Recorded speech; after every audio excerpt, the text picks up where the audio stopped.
All right, everybody, welcome back. I'd like to introduce for our next session Mike Marshall from EY or Ernst & Young. Mike? Thanks, Greg. Afternoon, I'm Mike Marshall. I lead Ernst & Young's government and public sector cybersecurity practice. You all probably know Ernst & Young as the tax, audit, financial services firm.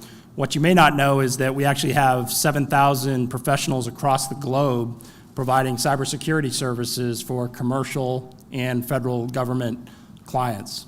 So with that, it is our pleasure to introduce the panelists and moderator of our session on The Life of a Hack, a Business Survival Guide. Lisa Altman serves as Senior Vice President of Public Relations at Jaffe PR. She previously served as Director of Public Affairs for Washington Metro, Virginia Region Operations of Comcast. So welcome, Lisa. Ken Bailey is Chief Information Security Officer at Fortalice Solutions, where he develops custom cybersecurity monitoring products for client networks and performs risk and open source intelligence assessments and penetration tests. Welcome, Ken. Veronica Jackson is an associate at Miles and Stockbridge, where she counsels clients through data breach and cyber incident response efforts, and she is a certified information privacy professional. Veronica? Tim Marlin is Senior Managing Director of Cyber and Professional Liability for the Hartford. He has over 16 years of experience in cyber, technology errors and omissions, professional and management liability insurance. And moderating the session will be David Schaefer, who serves as President and CEO of AHT Insurance. David, the panel is all yours. Thanks very much. So to get started, we just wanted to get a grounding of who we're speaking with. How many out there have some sort of technical grounding in cybersecurity? Okay, so about 3/4 of the room, maybe, yeah. So that's good to know because some of my panelists will maybe go there. So we thought it would make the most sense to use a scenario to discuss the ins and outs of this, and we tried to create a scenario that had enough meat on the bone so that it will sound familiar to you, at least parts of it. And then we'll come at it and kind of dissect it from a variety of different disciplines and practices, from public relations, from cybersecurity and the law, insurance as a potential funding response for part of it, and what the duties and obligations and responsibilities are of, in this case, the company that's been hacked. So I'm very briefly going to read this, and I apologize, the writing's a little small, but I'll do my best. Quantum Associates Incorporated, QAI, is a 250-employee firm with annual revenues of $50 million, engaged predominantly as a contractor with the U.S. government, holding both prime and subcontractor roles with both DoD and civilian agencies of the federal government. QAI maintains headquarters in Northern Virginia with offices and staffed client sites in 10 other jurisdictions and D.C. And around the United States. And it has a small presence with 4 employees, OCONUS, connected to a U.S. federal government contract at the NATO headquarters in Brussels, Belgium. Today, on November 15th, QAI's CIO was informed by members of her IT security team that there was evidence of a breach in one or more of QAI's IT systems. Evidence suggests the breach appears to include a loss or compromise of sensitive data which was copied or removed from the corporate servers.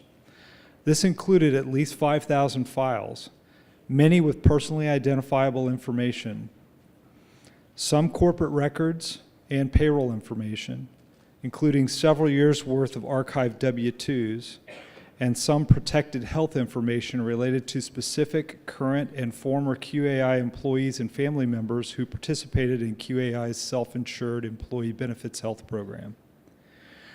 There's also evidence that at least 2 employees may have intentionally aided in the hack. It's not clear at this point if any confidential or classified customer information was part of the breach. The hackers also appear to have left some code in the system that activates a ransomware attack to the users making inquiries about certain data that may have been compromised, perhaps to cover their tracks. The effect of the ransomware appears to lock out the IT staff, and it has already locked them out from at least one of the company's servers, and it appears to be spreading to workstations internally at 5 of the company's locations, including at NATO headquarters in Brussels. Without access to these systems, there's a substantial likelihood QAI will suffer some financial losses due to the interruption in the business operations. So, who does the CIO contact, and what happens next? Obviously, today's a bad day for the CIO. And I'll just kick it off by starting with Lisa Altman as kind of the PR perspective on what to do first and next after something like this occurs. Thank you. Well, I think probably the first thing that you would want to do is alert your general counsel and get them involved before you even talk to me, because they will really have a process in place that will follow, sort of what regulation says. So Veronica might be the best one to say what you should do first. But once, you've gotten your general counsel involved, you always want to have your PR person there as well. That person really needs to be aware of the situation, understand the ins and outs of it, and be part of those first interviews when you're figuring out what's going on, so that you are prepared to speak to the media as soon as it gets out to the media. It's oftentimes in situations like this, you don't expect that the media is going to know so quickly, but somehow there is a leak, and it gets out before you're ready. So to be prepared is very important. I think one of the first things that needs to happen when a CISO understands that they have a breach situation is hopefully that there's a written information security plan for the company that plans for and talks about what to do in those events, and there's an incident response team that's ready to put their capes on and get to work. Usually, one of the first calls that is made would be to their attorney, either internally to general counsel, but a lot of for these small companies that may not have a general counsel, to their outside attorney. One of the benefits I find for my clients when they involve outside counsel is that, from my perspective and how I got involved in this area is from doing privacy litigation. So I always think about it from sort of a backwards approach to what could happen in this response that could either make litigation or liability more or less likely. And one of the things, frankly, that is helpful in this instance is to have the cover of privilege over those communications.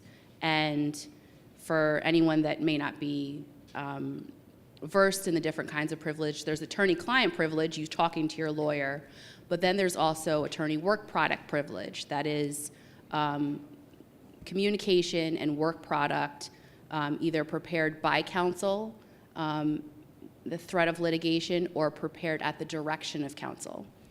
So one of the helpful things I find for clients, it's not 100%, but getting me involved early allows, for example, certain interviews that are conducted. The hypo you mentioned thought that there was some internal activity, communication with regulators, insurance. Some of that things can then be pulled in and protected under privilege.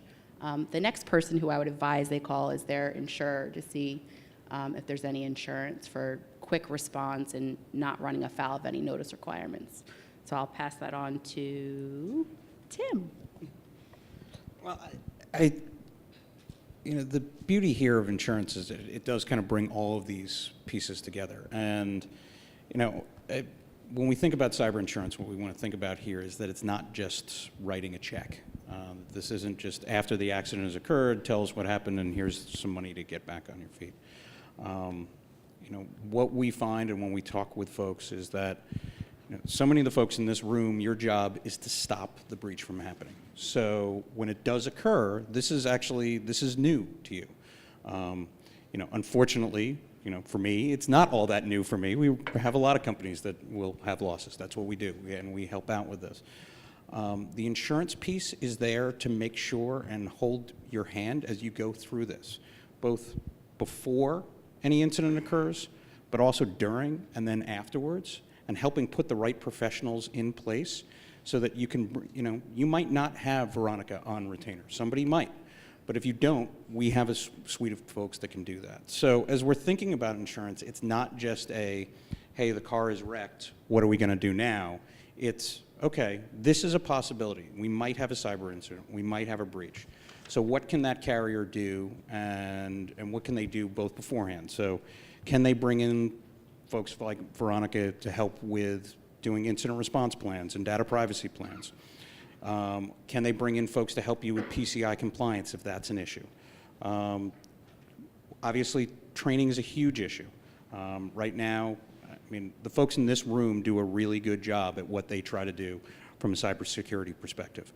We all know that the biggest issue is securing the human being right now. So how do you train those folks internally so that they can act appropriately when things come in and start hitting their desks?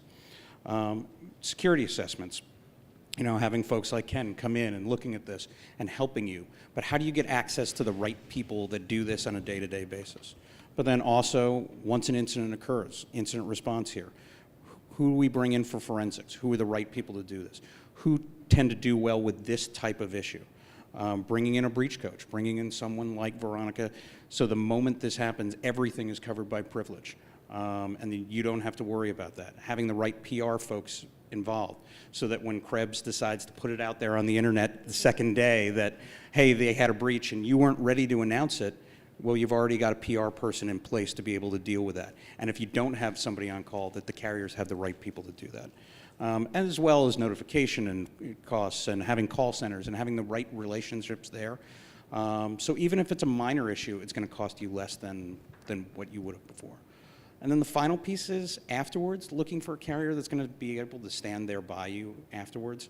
It's something that we try to do is that not only are we responding to breaches, but we want you better on the backside. So being able to provide additional levels of coverage to take care of you and make you a better insured, not just getting you back up on your feet, but also saying what can we do to help you become a better insured going forward.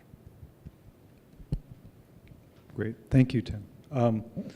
Ken, you want to weigh in on this scenario and kind of the things that the CISO should be thinking about as they run through the checklist of their resiliency plan?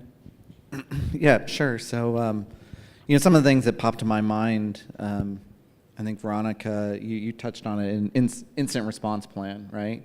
So, every company needs to have an incident response plan. And a lot of times I tell people a bad plan is still a plan, right? So it can't account for everything, but it should establish things like lines of communications.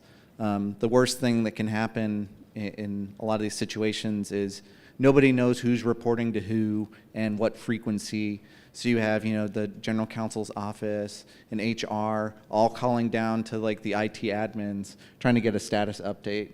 So part of what the CIO needs to do is look at that structure and sort of make that buffer and be very clear, like I'm going to report every hour on the status and I'm going to let the IT guys do what they need to do. The other thing, frankly, the CIO needs to ask is, do I have the right people? Do I have the right people? Can we stop this? Because you've got two things going on here. One, you've lost some data. The other thing that sprung to my mind is the ransomware, if no one's actually making a demand, it's probably a distraction, right? So it's one of these things that's, I don't know how I would say it's very popular, but one thing, you break into a network, you start destroying another part of the network so you can get out what you want. And people are so distracted on the other side that they don't look at what you're doing. So, I think there's, a lot of potential that they're losing more data than they realize. And you can't, one of the steps of your incident response plan is after you sort of finish the initial triage, is getting a very clear estimate to everyone, most importantly to your general counsel, of what was on those servers. What is the damage, right? So you can't formulate a good PR plan if you have no idea what you lost, right? So if you look at Equifax, and they came out like 3 or 4 times with varying numbers, and we think we got it all, and then 2 days later they're back out telling you no. One of the other things I would recommend is, if you don't have the right people, for the exact same reasons that you would go, have the general counsel hire a third-party security so that all of their work product is also privileged. I think that's where my mind leaps to right away. And, listening to this, the incident response plan is clearly kind of the playbook that you need to start with. And if you can have a team assembled as if the breach has already occurred, you'll be so much further ahead when and if it actually does occur. There's lots of different studies out there right now on the average cost of a breach. In 2017, Net Diligence said it's about $670,000. So it's clearly something that is substantial enough on just an average sense that you're going to want to have some funding mechanism set aside to deal with it when and if it does occur. It's one of the reasons why insurance is a component of a cyber incident response. And the only thing I can tell you from experience that I've seen to be aware of is make sure that one of the first calls goes to your underwriter or your broker, because if you don't start that clock ticking right away, sometimes there are provisions in the policy that will make it much more difficult to assert a claim and to recover the initial costs that you're going to incur as you begin down the road of recovery. So, Lisa, let's talk a little bit more about what PR does then to kind of position the company to be kind of as good as it can be after something like this occurs. I mean, I think you're in a really tough place, and I think that the Equifax is a great example of making sure that you have all your ducks in a row before you speak to the press, and that's where and I know these things happen very quickly. And I should say it's okay if an inquiry comes in and you don't have the answers to say that we're looking into it and we'll get back to you. I mean, that's a much better response than,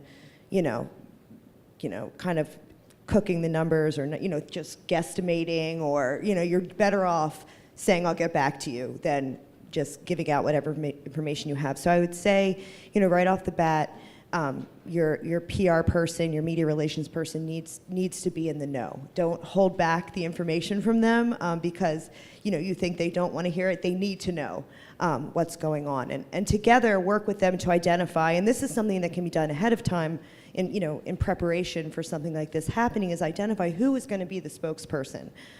This is. For smaller companies, maybe this is pretty easier, but for a larger company, you might have a call center. You may have, salespeople, men on the street. You need to make sure that you've identified who that spokesperson is and that everybody knows that that's the person to go to should, a phone call come in from, whether it's CNN or the Washington Post or the New York Times, or even if it's just, a general inquiry, kind of how that information is being flowed through your company. And so, as soon as you have your facts together, it's, develop your messages. And that is really important to work with your counsel on, because whatever you put out publicly to media, you need to be prepared to share that same information with regulators, to share it with customers, and so you want to make sure that everybody's on the same page, the messaging is tight and it's succinct, and that what you're telling your customers is the same thing you're telling a reporter. And again, in preparation is, whoever you've identified as your spokesperson, make sure that person is media trained. Have a media training session for them so they're prepared in the event that they do have to speak to someone. And in the event that you don't have someone prepared, sometimes it's better to issue a statement. rather than, you know, having your spokesperson speak directly with reporter. If you feel like they're not comfortable, they're not prepared, they don't have the right information, you know, it's okay to start with a written statement so that you can control the situation a little bit better. And, you know, back to the messaging, it's really important that everybody's on the same page. That, you know, whoever's speaking to your clients, your attorney, everybody's delivering the same key messages. Okay, thank you. If we could switch really quickly now to kind of regulatory, compliance, liability. So there's a variety of stakeholders in a scenario like this. There's the federal government, there are state governments that have an interest from a compliance and regulatory perspective in terms of how a response goes. You have the individuals whose records may have been compromised and some potential liability to those individuals. And then you also have the company that may be suffering a loss of income because their operations have been disrupted. Can you touch on those from a legal perspective quickly? Sure. It may not be quickly, but so when you have a breach, you have to think of the subject matter involved in the breach, because there might be some overarching federal or sectoral reporting requirements. For example, here in this scenario, it said that the Department of Defense is involved, which has very strict notification guidelines, 72 hours. Department of Defense needs to be notified when one of their contractors experiences a breach, which in terms of regulatory notice requirements is extremely fast. And beyond that, the state-by-state analysis is guided by where the people affected reside. So in this scenario of 250 employees, likely live in several states, including I see the external jurisdiction of Belgium, which also has notification requirements. And so when I'm counseling a client through a breach, really one of the things that I'm doing in gathering information, be it me directly or helping them come up with a checklist and questions for internal investigations, IT or an external vendor, are those key questions that you're going to have to be able to answer to help process through those statutory obligations. So for example, one of the key questions across state statutes for notification requirements is whether or not the information was just accessed or acquired. If in some states, for example, Florida, if a hacker touches it, whether they took it or not, you have a notification requirement. Most states have a exception that if the information was encrypted and you have, and the encryption key isn't also lost, there is an exception to notification requirements. So here in this example, you've got to notify Department of Defense within 72 hours. Very clever sort of red herring in the hypo about health information. Because they're an employer, they aren't, the information that they're holding about their employees isn't covered by HIPAA in most cases. But let's say it was a medical office. They would also have reporting obligations to HHS. And then state by state, based on the individual state's notification requirements, you will have varying notification obligations to the individual, to that state AG's office. Sometimes also, for example, New York also wants you to notify the police, the state police, the consumer protection prong of some of the states, even if it's your employees that have been exposed, and also credit bureaus. And so from there, once you have this, growing chart of the information of whether it's been acquired or just accessed, what sort of information is exposed, that sort of helps create the list of who has to be notified. And to touch on the PR piece, one of the things that I like to advise clients to do is that don't talk to the press until you know what you're going to have to say to the people that you have to talk to. You have to talk to the people either through a standard notification letter or subsequent inquiries, the people that were experiencing the breach. You have to talk to the state regulators that you have to notify. And so based on the information that you have to give them, that is sort of the FAQs that I provide the press folks and the PR folks to say, okay, you can develop your story out of this, but I don't want it to go beyond that, because then what was the point of having all this information that I helped create a shield, a cone of silence of privilege around? So that sounds expensive. And it sounds like you're writing lots of letters quickly or calling so you've got this response to regulators, then you also, in many instances, have a response and an obligation to the actual individuals where records were lost. And it typically goes beyond notice there. It also may be credit monitoring, maybe other, depending on the jurisdiction. Where's the playbook for all that? Well, one of the things and this is where insurance comes in. One of the things that I find is very helpful from a breach response to mitigate the chance of liability is to provide credit monitoring to affected people.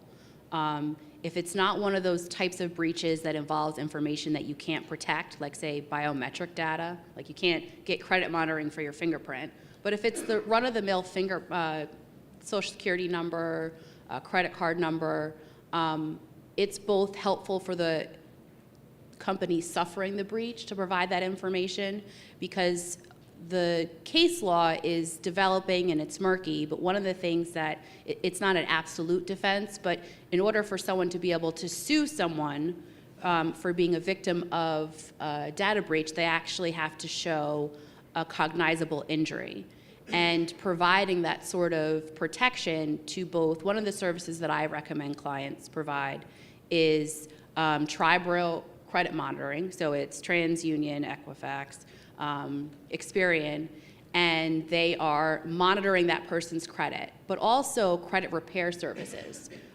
There's companies that, in addition to monitoring their credit, will offer assistance so that if someone does experience identity theft, they have a service already with a certain, it's not really insurance, but a certain amount of money that can be allocated to helping that person restore their credit. So providing those services on the front end is really, I think, helpful in defending against the allegation that the threat of identity theft has injured them.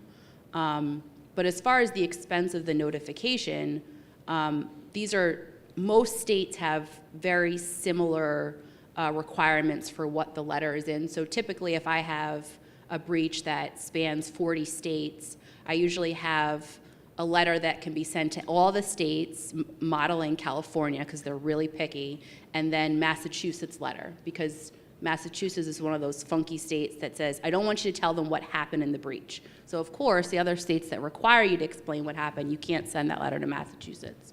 But it's not so much that it's expensive. I mean, a stamp costs however much a stamp costs. It's putting those things in order so that, it doesn't take long to send the emails to the state's attorneys general that require the notice.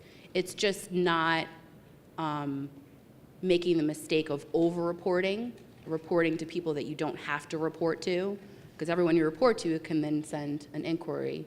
And doing it right the first time. Having to send notification letters twice because you were panic and rushing and sending out the letter and you say, well, you didn't check the statute.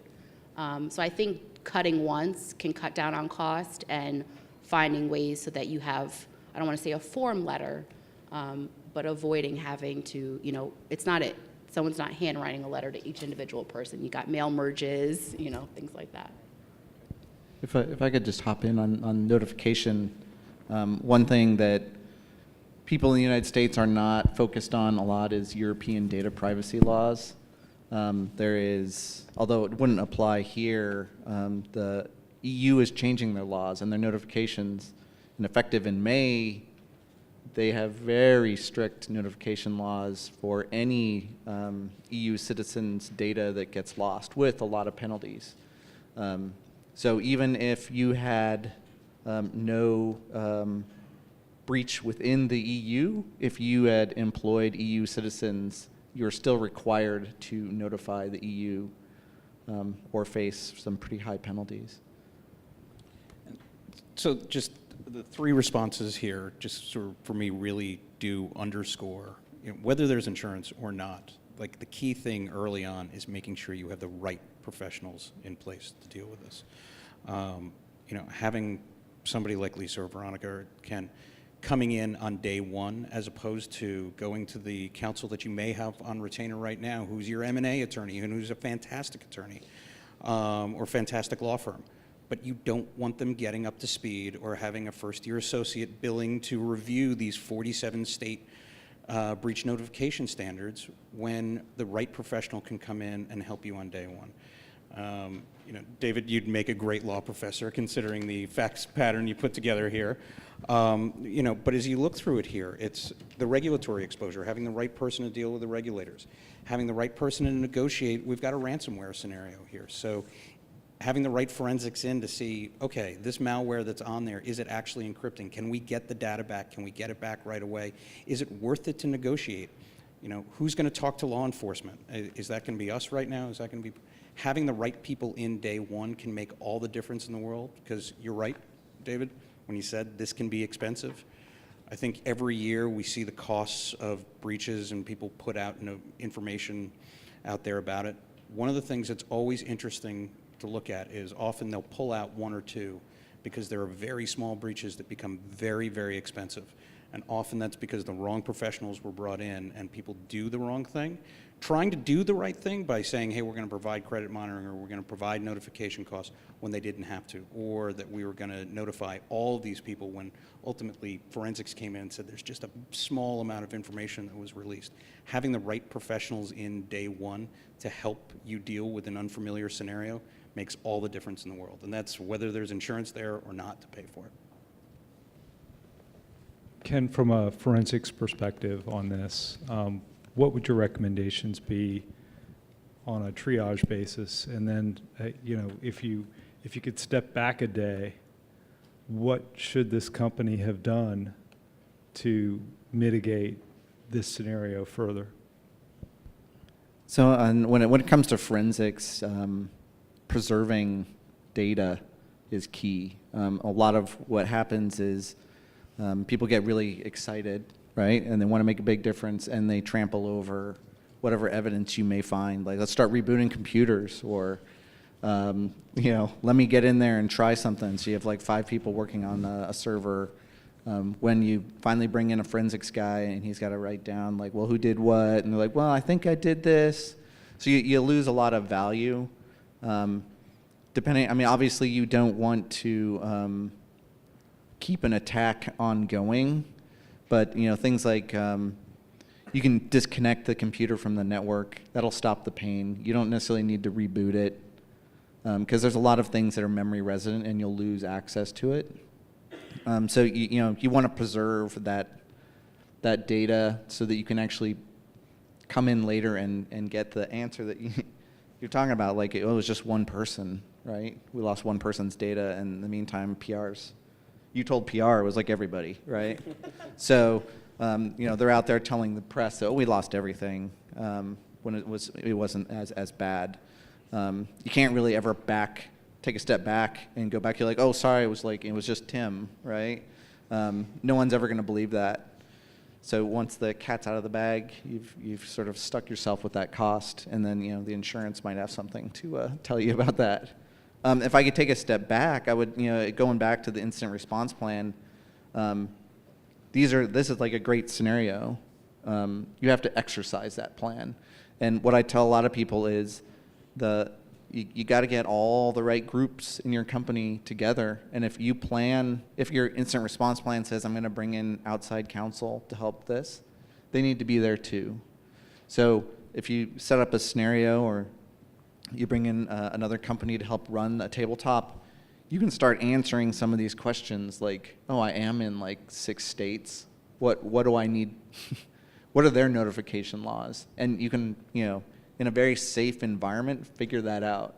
The other real big benefit of doing that is it's not the first time I met Veronica, right? So we have an established relationship. It isn't brand new. There's already a trust, right? I mean, the important part, like the PR people know you. We always tell people when we go in and do tabletops, we say, you need HR, you need your lawyers, you need your social media, you need all these people.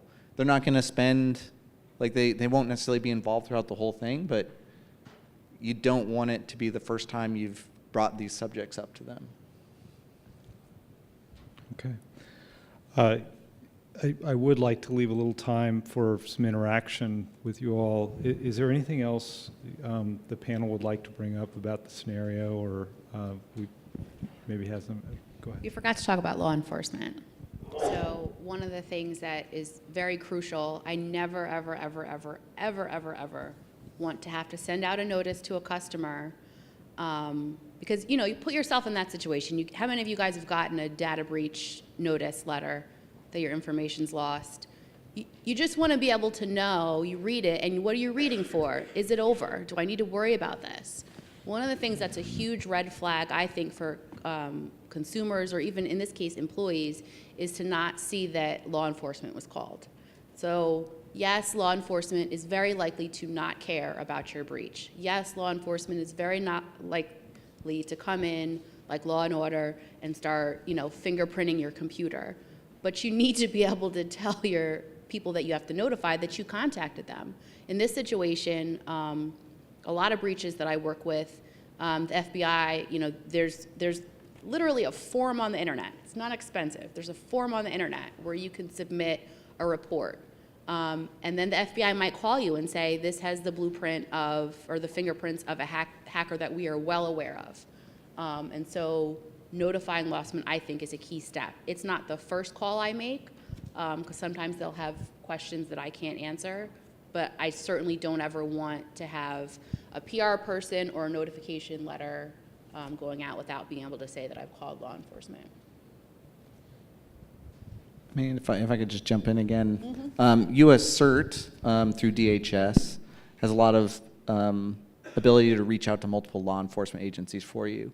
And they can actually provide some assistance to companies that have been breached, particularly if you do business with a lot of government agencies. So they have forensics teams, they have flyaway teams that can come and help patch this stuff up. They can help coordinate communications. In some cases, you might have to report to the U.S. Secret Service on this, or the FBI. They will help if your company is involved with the intelligence community. They will help sort of pass that through as well.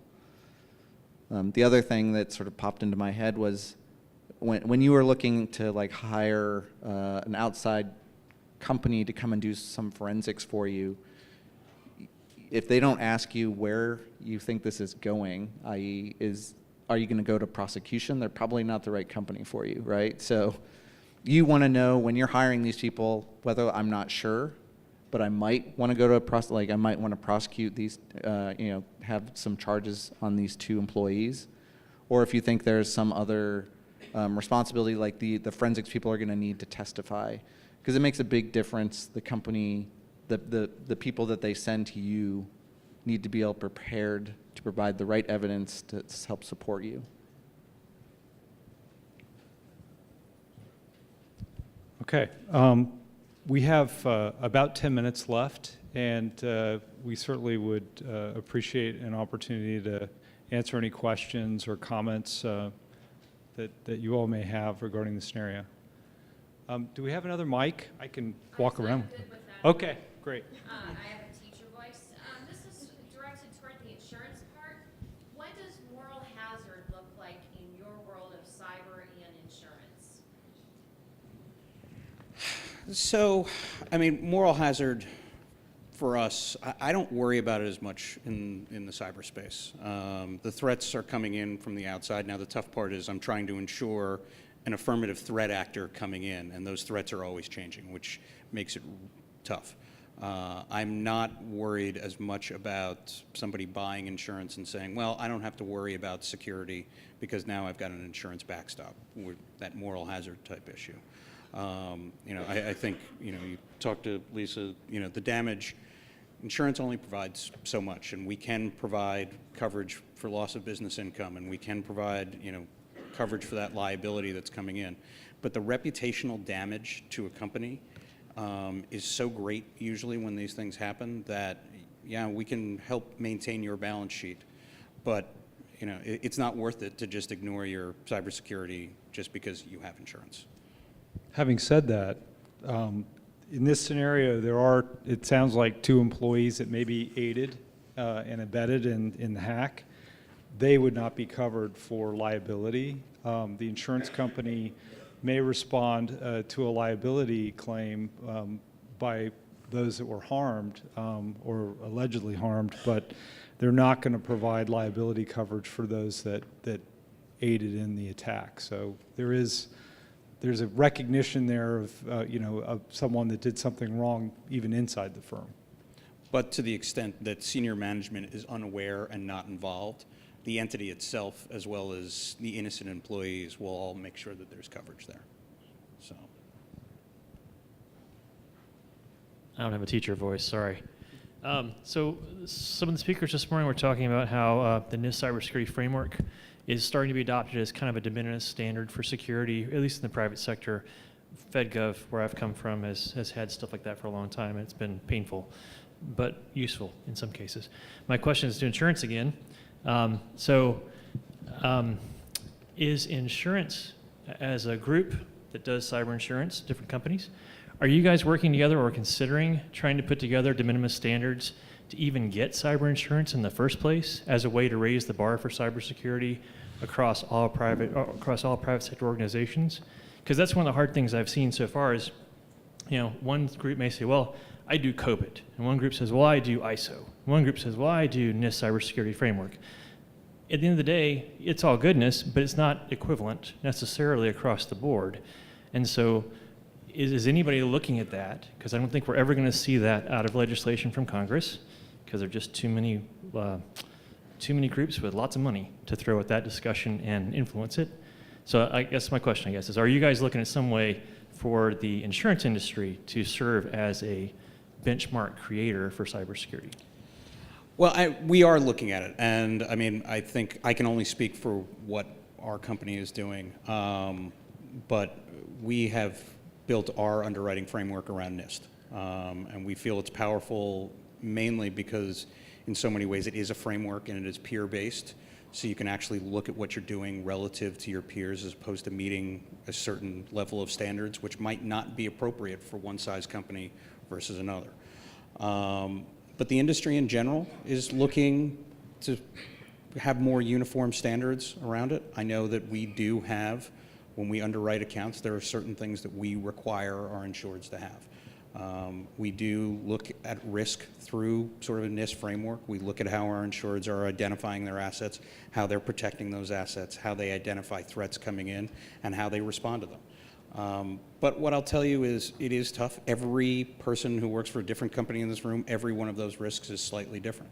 So the information that they may be holding or the nature of the threats that are coming in against them is different. So a control that we might require in one place might not necessarily be a control that we'd require elsewhere. I think that's what's made the cyber insurance space a little tougher because not that auto insurance is easy, but it's much more of a repetitious, there's much more data coming in. So much of this, because we're responding to affirmative threats that are coming in and ever changing, and it's going to change depending on the industry class and the type of insured, we have to have a little bit more flexibility. That's why traditionally there has been a lot of this in the surplus lines insurance market to give more freedom to markets. What I will note, though, is a lot more markets are moving towards an admitted form as we continue to become more and more acquainted with the risks and getting more and more comfortable with it. And as that happens, I think you're going to see you're going to see more data, but you're also going to see people, moving more and more to a uniform standard. I was just going to suggest that maybe we talk to the lawyer too, because insurance is inherently a reactive product. And frequently they're waiting for that standard to emerge from the courts because then they can begin to weigh how their policies are going to be responding to different scenarios where liability is asserted. A horrifying statistic from my perspective is right now only about 30% of commercial enterprises are buying cyber insurance. So there's a long way to go just in terms of educating business owners and those that are responsible for protecting their corporate assets, that it's even something that they should be concerned with. But maybe, Veronica, you can comment on a legal standard that I think would help the insurance industry in terms of liability. I think one is emerging. I'm forgetting the case now, but there was a case where an insurance company declined to cover someone who experienced a data breach on the basis that they hadn't been exhibiting a reasonable enough care to protect their cybersecurity. So that's happening. Most states, I don't want to say most states, but several states have a reasonable care standard with nothing to define what reasonableness is. And the gaps the way those gaps are being filled are industry-specific guidance. You know, the DOJ put out cybersecurity guidance on how to protect against, I think they did that back in 2015, 2014. California's Attorney General issued a letter opining on what was reasonable from a cybersecurity standpoint.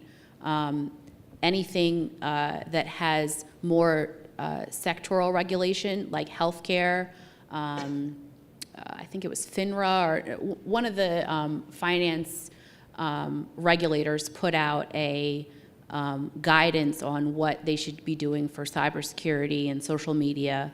And so there's, from my perspective in advising clients what is a reasonable standard, I do think we are approaching, if not past the point where having a WISP is considered reasonable. And if you don't have a RISP, you're sort of going to be playing catch up to establish that you were otherwise being reasonable. There's just too many places that advise it, either from a requirement or a best practice standpoint. Because really, I think what drives this is the plaintiff's bar. You know, every time they want to bring a class action for a data breach, they become more and more creative in how they argue to establish liability. And one of the easier things to do, if there isn't a privacy policy to argue breach of contract or an actual contract, they will argue negligence.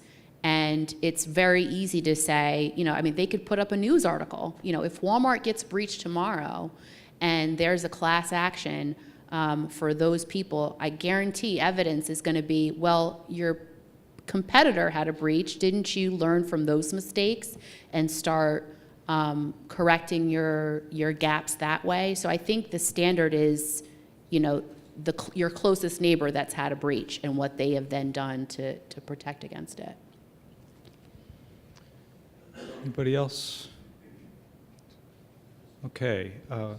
One more. Great. Sorry, I don't have a teacher's voice either. But you talked a lot about some of the notification and maybe like data monitoring, privacy monitoring that you have to do after a breach. But what about if a customer gets their identity stolen maybe like a year later after the breach? What are some of the legal requirements for you to do that? And like how much do you have to pay and things like that?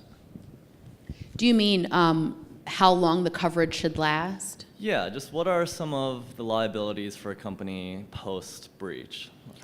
Yeah. So it might drive by a statute of limitations, but one of the recommendations I put out, so I forgot to mention this, they mentioned W-2s. W-2s is a big thing that keeps me busy because it's a really nasty breach.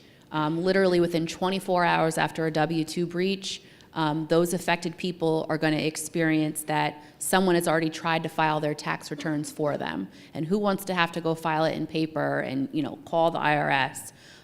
So one of the things is how long they offer that. I think the baseline, I've had state's attorneys general call me back and say, based on the type of breach your client experienced, I would feel more comfortable if you offered citizens in my state 24 months for coverage as opposed to 12. So I think, frankly, I deal with a lot of smaller breaches for clients that are more localized, that have, you know, this hodgepodge of 12 in one state, a couple in another.